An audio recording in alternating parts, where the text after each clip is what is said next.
Декретний тэмдэглэл подкастын маань хамгийн ихний дугаар инхүү хэлж байна. Өнөөдрийнхээ дугаараар би та нартайгаа ер нь яг энэ декрет гэж яг юу юм? Тэгээд декретний хугацаа ээжүүдэд яаж нөлөөлдөг, надад яаж нөлөөсөн, хамгийн хэцүү байсан зүйл нь юу вэ гэдэг тухай ярилцахаар шийдлээ. Надтай хамт байгаарай. Декретний тэмдэглэл.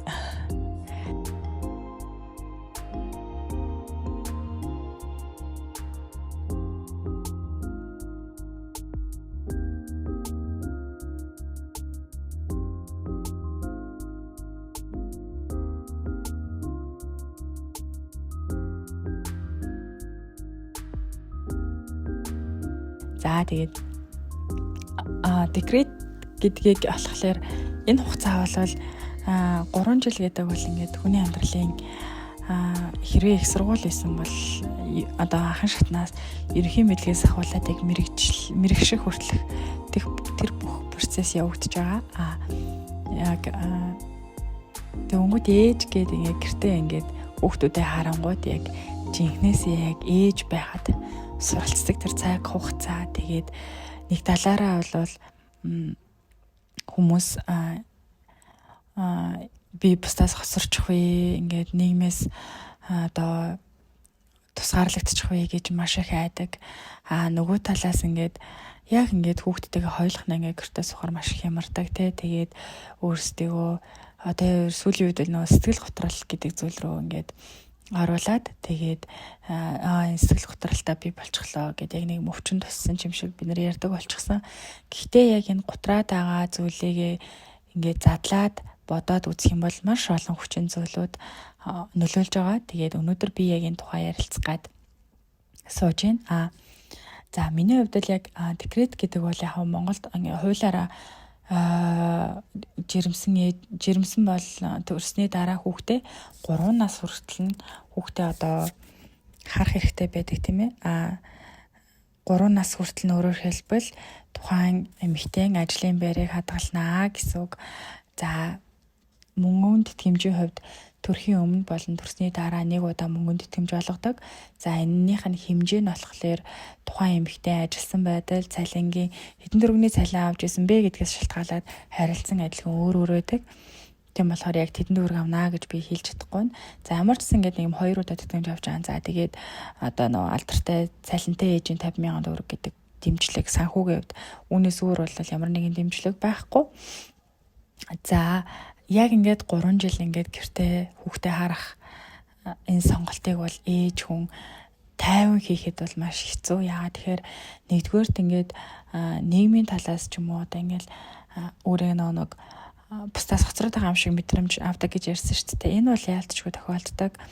За хоёрдугаар гэх юм бол нэг санхүүгийн хувьд гэр бүлийнхаа санхуд нэмэр болохын тулд буцаад эрт ажилдаа ордог ч юм уу юм тохиолдлууд байгаа. Гуравт яг нөгөө өөрийгөө хөгжүүлэхийн тулд эсвэл өөрт нэг ажлын боломж гарч ирсэн үед яалтчгүй буцаад ажилдаа орно. За зарим ээжүүд бол яг энэ хугацаагаа ажиллаад бизнес хийгээд дахиад нэг юм шинэ карьераа эхлүүлж байгаа харагддаг те. Тэгээд ингээд өөр эмэгтэйчүүд энэ хугацааг ашигладаг. Миний хувьд бол одоо би декретний 3 дахь үедээ явж байгаа. 3 дахь үе гэдэг маань би 3 хүүхдтээрээ яг 3 жил декрет авч байгаа. Тэгэхээр 18 онд хамгийн анхныхаа декретийг авсан.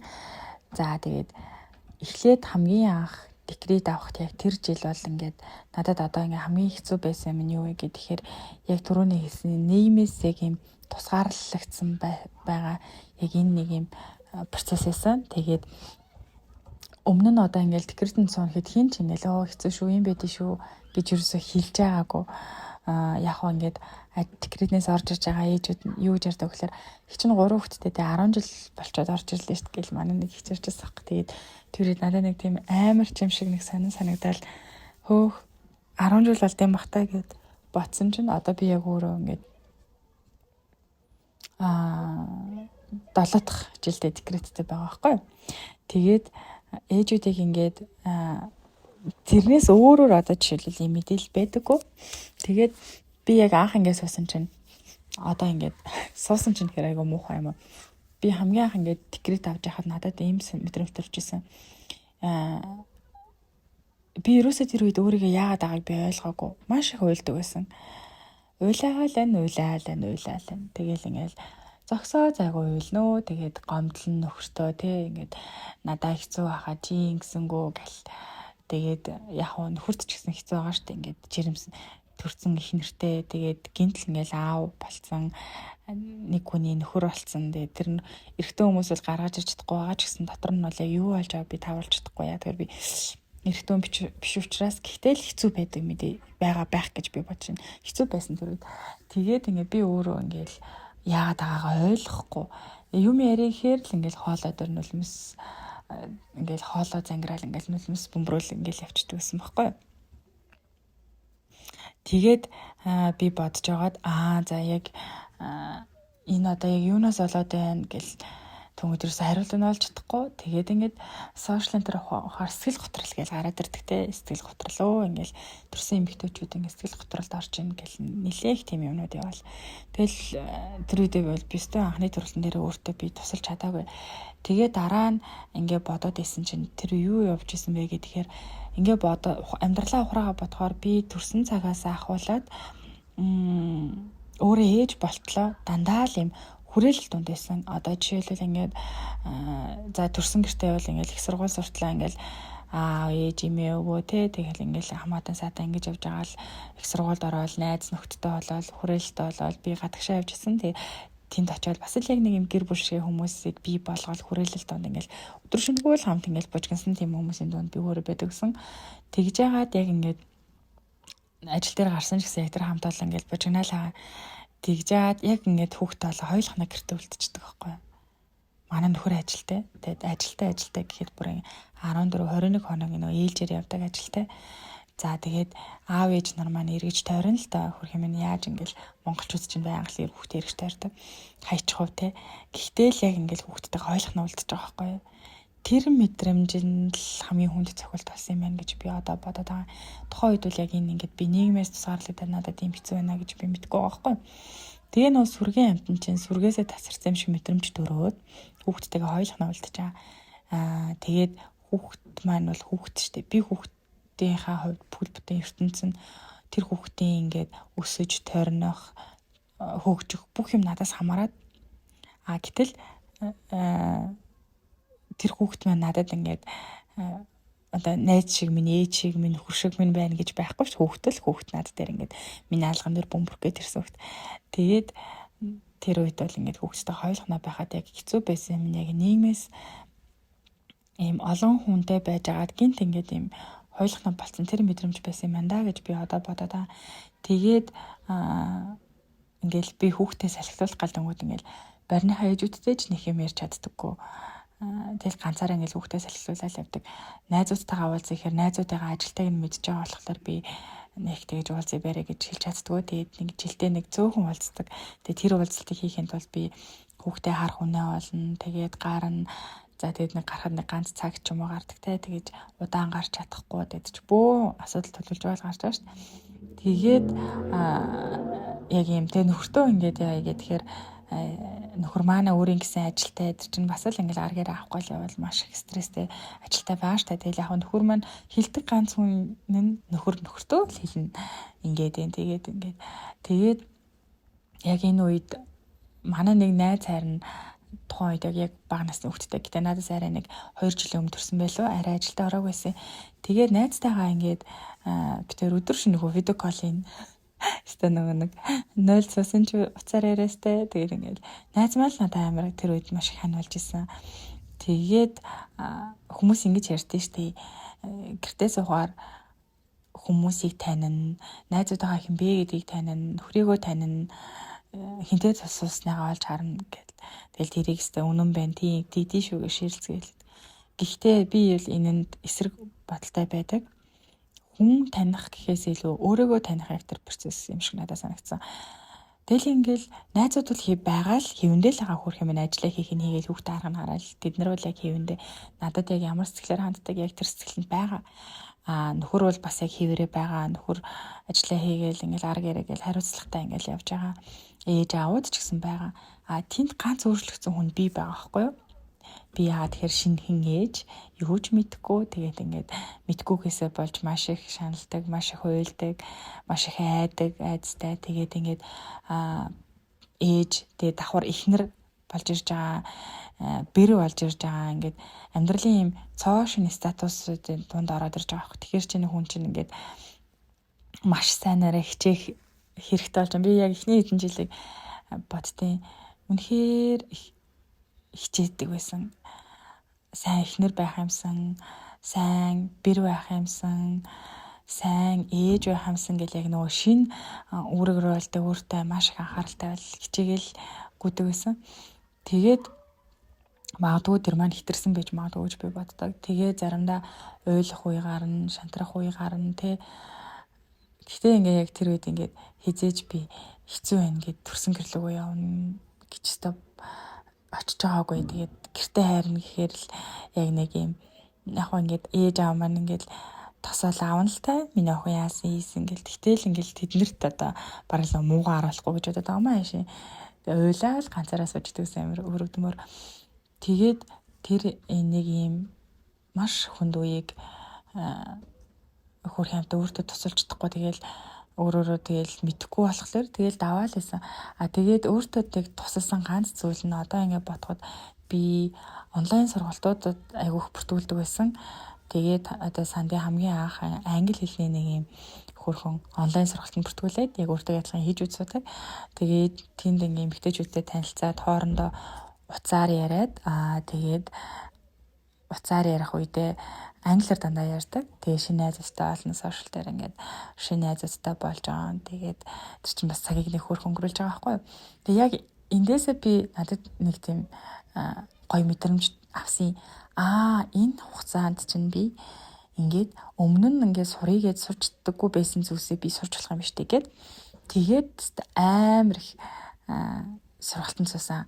За ингээд англи хэлний сургалтанд суусан, хоолны сургалтанд суусан. Тэгээл нөгөө нэг эмэгтэй болгон суудаг бах туу. Тураах онлайн группүүд рүү орж үзсэн. Тэгээд өөрчн бүр манифестийн сургалтанд хүртэл суусан байсан. Манифест хэрхэн хийх вэ ч илүү те. Тэгээл сэтгэлзэн сургалтуудыг авч хэлсэн. Тэгээд яг энэ үе маань яг ингээд юм өөрийгөө би ч одоо ингээд нэг л сайхан амтан ингээл сургууль соёл гэж яваал төгсөж ирээл гоё ажил хийж аваал нэг тийм би ер нь л болж шүүл гэж боддог байж хаад гинт ингээл хүүхдтэй болоо яг гэртээ ингээд суусан чинь өөрөө байж болох хамгийн тэр нөгөө нэг доод зихтэй хурж очсон байгаа байхгүй юу. Одоо нөө би өөрийгөө ажилтаа л айгүй мундаг гэж бодно гэж боддог байсан.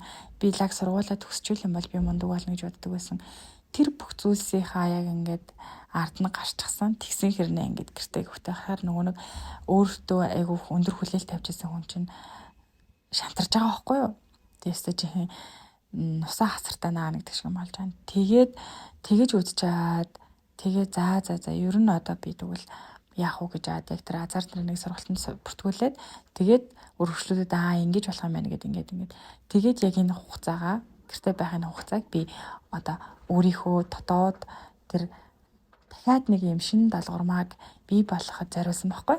Тэгээ энэ би бүр өөртөө барьсан миний хамгийн том одоо хөрөнгө оруулалт юм байна даа л гэж би одоо хардаг. Тэгээд манай нөхөр шалдаг байхгүй. Би ингээд декретний суусан хугацаанд одоо 6-7 жил суусан хугацааныхаа сургалтуудыг ингээд ихссэн чи 20-од тийм юм байна.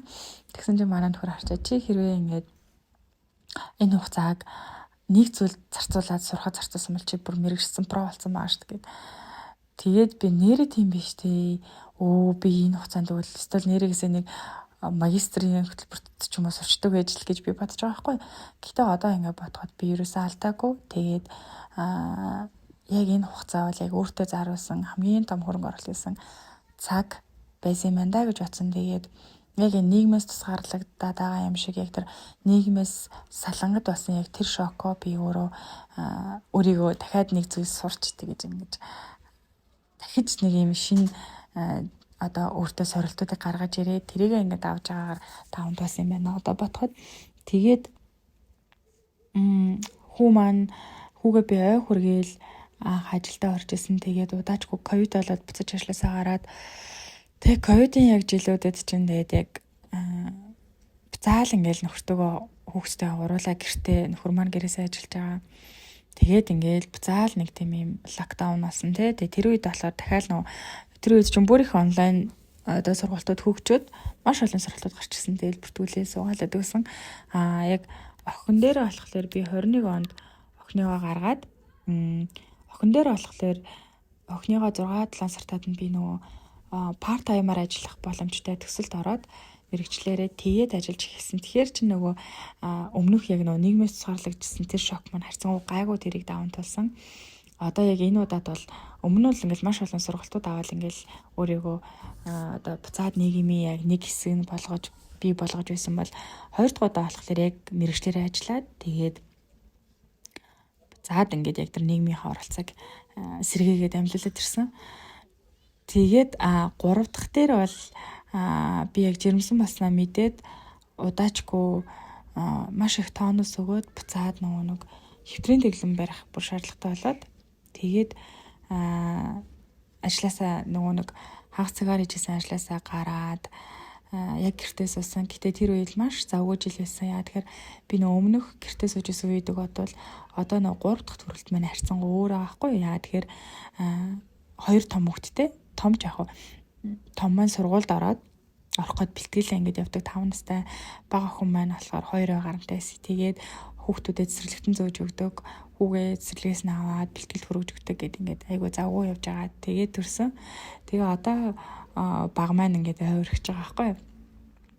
Тэгээ хүн чинь ингээд би гон 3 дахь дээрээ за одоо би өстой хүүхдийнхээ хамгийн жаргалтай мужуудтай би хамт байна гэж би шийдээд тэгээд ингээд нүдэн дээр өсөж байгаа яг тэр нандин мөчүүдэд нь хамт агаадаа би бүр үнэхээр даган баясаж байгаа. Ямар хөрх юм бэ? Би яагаад өмнө нь ингээл яараал идэг гэсэн бол гэж бодсон.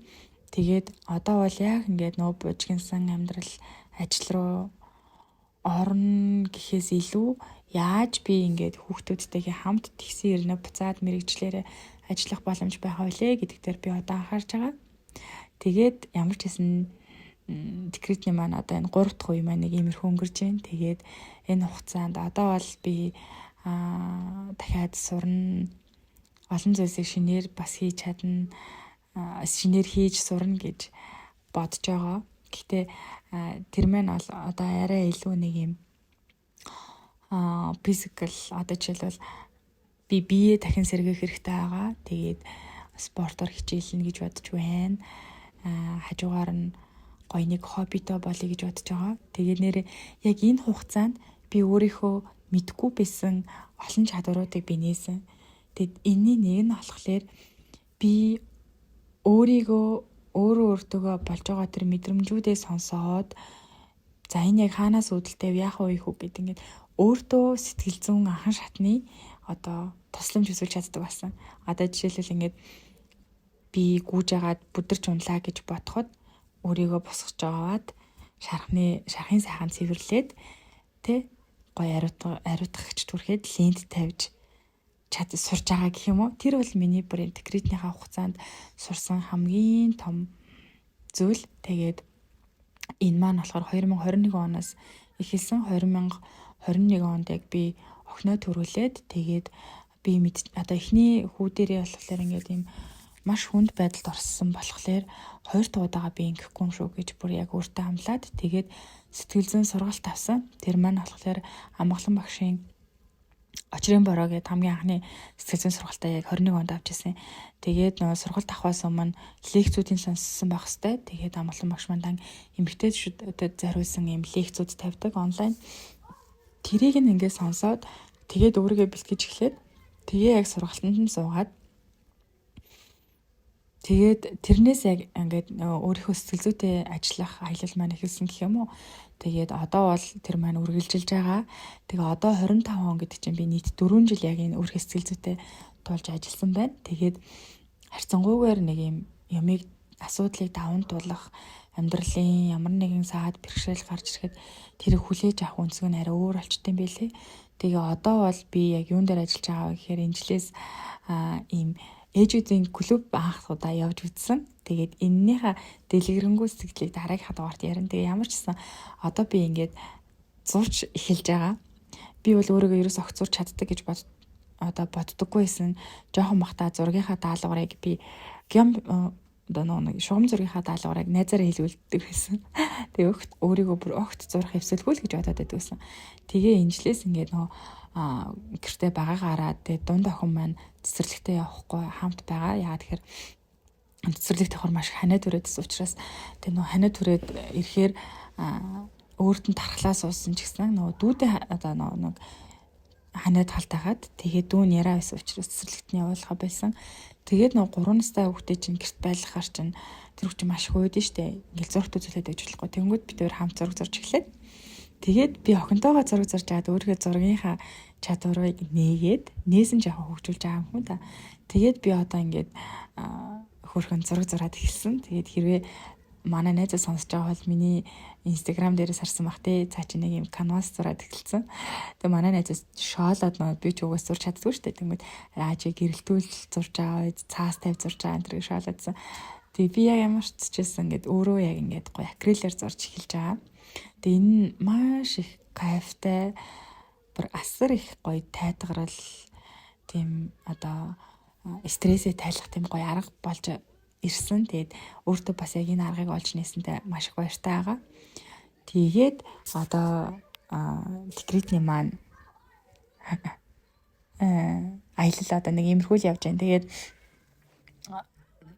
одоо 21 минут асан маань. Тэгээд түрүүний тэр мам клубыг юу ч гэсэн ярьчихэд ягаад гэхээр мэн нөгөө нэг нийгэмших гэсэн процесс нийгмээс тасрах тэр яг цочрол яг хүнд яаж тусдаг тухай ярьж байгаа энэ сэдвтэй холбоотой болохоор тэгээд би 3 дахь төрөлтөн дээрээ сая хүн маань нэг 8 9 ойд хөөд ирсэн чинь гэр project гэдэг нэг юм хаягийг Instagram дээр би тагдаг байхгүй. Тэгээд тэгсэн чи ээжүүдийн клуб уулзалт гэдэг арт терапи орлоо гэсэн нэг тийм стори үзээд тэгээд судалж үзсэн чинь эхлээд ээжүүдийн номын клуб байж байгаа. Дараа нь ээжүүдийн групп болоод Facebook дээр close group тэгээд эндээ сургалт орж байгаа гэсэн тийм байсан байхгүй. Тэгээд анхны уулзалтанд нь очиод тэгээд золоо гэд манайг арт терапиг өдөртөө явуулж байгаа тийм урлагийн сэтгэл зүйч багш байсан.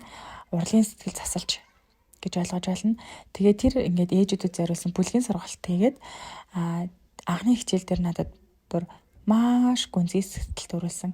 Тэгээд одоо тэр нь юу вэ гэхээр ээжүүд ингээд за нэг 30-40 ээжүүд ингээд байгаа ширээн дээр ингээд 6-7-гоороо тойрч сууж агаад тэгээд арт терапи хийх явцдаа бүлгийн ярилцлага хийж байгаа байхгүй юу. Тэгээд эхнийд яг намайг хамгийн анхны оцсон хичээлийн эхний асуулт нь яг энэ хүүхд ээж болоод чиний туулсан хамгийн хүнд мөч чи тэрнийг яаж даван туулсан бэ гэдэг асуулт байсан. Тэгээд огт танихгүй эмэгтэйчүүд анхудаа би бинийгээ зарим нь харж байгаа. Тэгээд ингээд нээлттэйгээр ингээд би бүр хизээж тэр одоо асуудлыг ярина гэж бодоагүй. Миний амнаас ингээл гараал би ярьсан. Тэгээд тэгсэн чи би бинийгээ үнэхээр гой сонсдог, шүүмжлэхгүйгээр одоо хатгахгүйгээр те одоо ингээл зарим асуудлуудаа ингээл найзуудаа ярихаар чи тэгчгүй байсан ингээл нэг буруутгахтай шүү дээ. Нэг буруутгахгүйгээр ингээд маш гоё ярилцсан. Тэгээд тэгэхэд би яг юу мэдэрсэн бэ гэхээр би өөрийгөө нөгөө 6-7 жил ингээл декретэнд байна. Маш удаан ингээд нийгмээс тасарч ийн гэж бодоод исэн чинь тэнд ингээд 10 жил, 12 жил ингээд хүүхдүүдтэйгээ хараад байж байгаа ээжүүд байсан. Тэгэхээр би яг ганцаараа биш юм байна гэдэг тэр мэдрэмжийг мэдрэх. Намайг бас ойлгох хүмүүс бас байд юм байна гэдэг тэр мэдрэмж үнэхээр гоё эсэн. Тэгээд хэдийгээр одоо уулзж байгаа анхудаа уулзж байгаа танихгүй хүмүүс ч гэсэн би бинийгээ маш гоё сонсоод маш дулаанаар хүлээж авдаг. Яг тэр мэдрэмж бүр үнэхээр үгээр хэлхийн аргагүй гоё эсэн. Тэгээд тэр уулзалтанда одоо 7 хоногийн 5 гараг болгон би явдаг. Гэхдээ сүүлийн 7 хоногийн уулзалт маань багш маань цагуугаад болоогүй. Тэгээд хэрвээ та бүхэн мэдхийг хүсэх юм бол Instagram дээр, Facebook дээр гэр project гэж дагаад тэгээд Mommy's Club гэж байгаа. Тийшээ орох боломжтой. Тэгээд хэрвээ яг ингээд олж чадахгүй байх юм бол над руу хандаарай, комент бичээрэй. Би та нарт хаягийн тавьж өгье. Тэгээд яг тийм хүрээлэл дунд орсон чинь тэр маш сонин юм мэдрэмж байсан. Юу вэ гэхээр эмэгтэйчүүд ямар хүчтэй юм бэ гэж би бодож байгаа юм. Хоёрд гэх юм бол эмэгтэй хүндээ хайртай байна. Одоо эр хүндээ хайртай эр хүндээ хайртай гэдэг нэг тийм үг өгдөө шүү дээ. Тэрэн шиг эмэгтэйчүүдээ дэмжинэ гэдэг ямар чухал юм бэ гэдгийг би мэдэрсэн. Бүр маш гоё тийм мэдрэмж байсан. Хоёрт гэх юм бол тэнд чинь маш олон зүйлсийг сурж байгаа байхгүй юу? Одоо ер нь их хүний тэнцвэр гэсэн тийм бүтэн сургалт орж байгаа. Тэгээд тэнд одоо ээж хүн өөрийнхөө сэтгэл зүйг яаж таних вэ? Хүүхдтэйгээ яаж харилцах вэ гэж. За тэгээд дээрэс нь хүүхдээ эрэг аргаар хэрхэн хүмүүжүүлэх үү гэдэг ч юм уу. Иймэрхүү яг нөө ээж их хүн зориулсан юм цогц сургалтууд ороод ирэхээр бас сурах юм маш их. Тэгээд ер нь бол ингээд би бодоход хүүхэд төрүүлээл бид нэр ээж болчихдоггүй юм байна. Сэтгэл зүйн хувьд оюун ухамсарын төвшөнд ээж байна гэдэг бол маш өөр зүйл юм байна гэдгийг би бүр яг энэ 6-7 жил одоо декреттэй байхдаа хугацаанд ойлгож байгаа. Хамгийн их ойлгосон зүйл тэг яг тэрийг мань дэмжсэн юм гоё сургалтууд олно надад үнэхээр гоё урамтай байгаа. Тэгээд яг бидний ээж аавын үед, эмээ өвөөгийн үед яг юм ээж байх, их хүн байх гэдэг юм уу яг одоогийн шиг юм их мэдлэг нээлттэй байгаагүй байх. Яг амнаас ам дамжиж ирсэн ардын нөгөө нэг сайхан сургаалуудаар л өстой хүүхдүүдээ хүмүүжүүлж ээж болдог байсан баг та. Яг одоо бол ингээд бид нэр азтай сайн ээж байхад суралцах боломжтой тийм цаг үед амьдарч байгаадаа би бүр маш их баярлсан. Тэгээд гэр бүлийн харилцаа гоё дулаан байлгах тэр зүйлсүүдийгээ сураа явж байгаадаа тэгэд ээж байх чадвараа хөгжүүлж байгаадаа бас маш их баяртайгаа. Тэгээд магадгүй яг энэний үр дүн нь одоо шууд өнөөдөр ингээл гарахгүй ч гэсэн ирээдүйд ингээ хүүхдүүдийн маань хүмүүжлэр харагдах бах таа гэж би бодож байгаа. Тэгээд ээж байна, декрет нь байна гэдэг маань та нар маань бас маш том карьерийг хөгжүүлээ явж байгаа шүү гэж хэлмээр байна. Тэгээд нөхөр маань хэлсэн байхгүй. Гэхдээ ингээл одоо амар ухаантай юм яриад амар ойлгоцсон юм шиг ярьж байгаа гэсэн үе бас ингээл цаачаа орж гарна штэ. Ингээл гинт ингээл яг ингээл мэрэгжлийнхаа яг үеийнгийн хамт карьер хийсэн найзуудаа хараад те би одоо ингээд 10 жил ажилласан бол юм гисэн байсан бах та нэтэргээл жоохон юм ингээл өөрийгөө голонгоо тийм мэдрэмж сайхан төрөхгүй юу. Тэгээ нөхөртөө ярьж чинь манай нөхөр үгүй чи бас нэг карьер эхлүүлсэн явж байгаа штэ. Чи бүр муугар бодоход тэ бүр хамгийн муугаараа хойлоо бодоход ирээдүйд хүүхдүүд чинь маш сайхан хүмүүс олж хөгжсөн байна гэдэг чинь л чи тэр амар том чухал зүйл штэ гэж нөхөр маань хэлсэн. Тэгээ яг тэрийг бодсон чи нэрээ би чинь бас ээж гэдэг карьерийг эхлүүлсэн явж байгаа бас тэрүүгээр нэлээд тууштай занималтай явж байгаа юм байна штэ гэж бас ойлгосон. Тэгээд эцэст нь хэлэхэд та нар маань ч гэсэн ээж бас айлын ихнэр гэргээ гэдэг карьерийг эхлүүлж гисэн явж байгаа хүмүүс шүү гэж хэлмээр байна. Тэгээд хамт байсан баярлалаа. Дараагийнхаа подкастаар илүү гоё дэлгэрэнгүй ярилцгаая. Тэгээд ярилцах яг энэ сэдвээр ярилцмаар байна гэд миний хамгийн анхны яг энэ ярианы дор комментээр үлдвэл би маш баярлалаа. Тэр сэдвийн тухай ярих болно. Тэгээд хамт байсанд маш их баярлалаа. Миний хайгуудыг олж дагаарай гэх юм уу. За мэдгүй яа дагаад яг би ч нэг амар хэрэгтэй мэхгүй л байгаа. Гэхдээ яг ингээд гоё улам гоё найзуудынхаа хүрээг тэлээ. Өөртөө адилхан олон эмэгтэйчүүдтэй би найзлахыг хүсдэг болсон. Тэгээд та нар маань ч гэсэн хэрвээ найзуудтай болмоор байгаа бол гоё нэг дээрээ гэж хэлмээр байна. Тэгээд өнөөдрийн сэдвээ ингээд тэгээд би нэг амар тэгэрээ ингэрээ гэж зүйлийг хүссэнгөө зүгээр л би надад ийм нийгмээс тусгаарлагдах яг энэ мэдрэмжийг би хэрхэн даван талсан тухайгаа ярьлаа. Тэгээд та нарт ч гэсэн надаас өөр бас олон туршлагууд байвал бас хуваалцаарай. Тэр туршлагуудаас суралцахдаа би үргэлж баяртай байх болно. Тэгээд хамт байсанд баярлалаа.